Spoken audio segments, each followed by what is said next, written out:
I'm Mark Weiss. Welcome to Wisdom Applied. A little over a year ago, a client contacted me quite upset. He told me that he had made an offer to repurchase an item that he had sold previously. Since that original sale, the value of that item had declined drastically.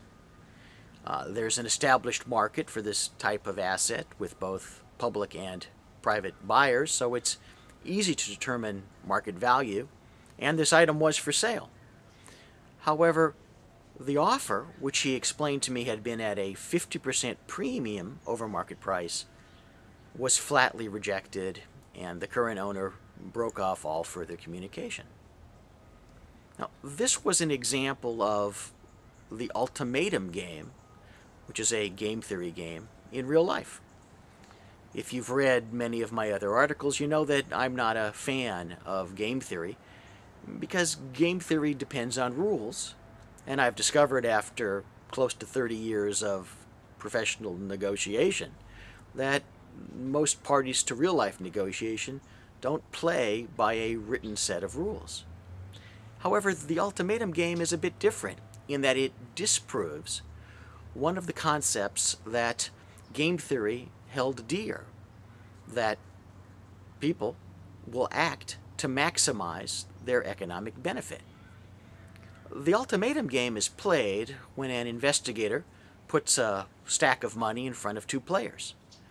The first player gets to decide how that stack of money is going to be split. The second player gets to say, yes, that's how we'll do it, or no, in which case both go home and no one gets a dime.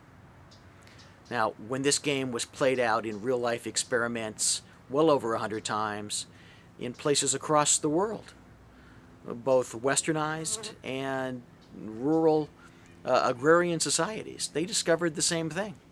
And that is that there is a point, depending on the culture, somewhere between 20 to 30% for the second party, below which the second party will simply walk away, will blow up the deal and say, let's go home, even though the amount of money that that second party would have received is more than a month's worth of his or her earnings.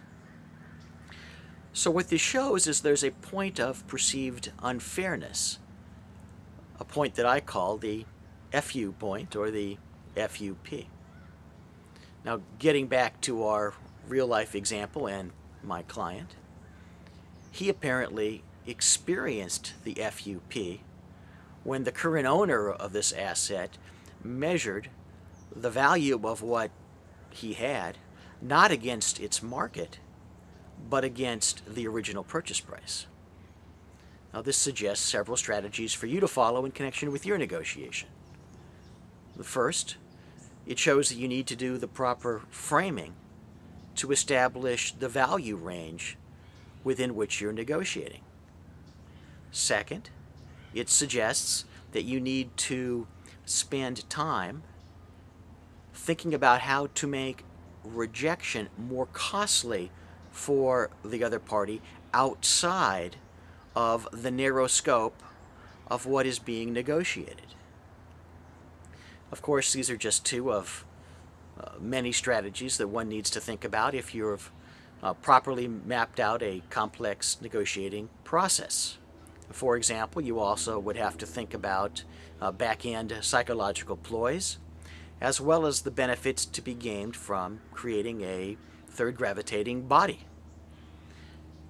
When you're engaged in negotiation, you need to consider all of these issues. You need to consider all of the available strategies. You need to plan all of these in advance. You need to align those negotiating strategies with your overall strategy. If you fail to do any of these, it's likely that you're going to find yourself on the wrong side of the FUP.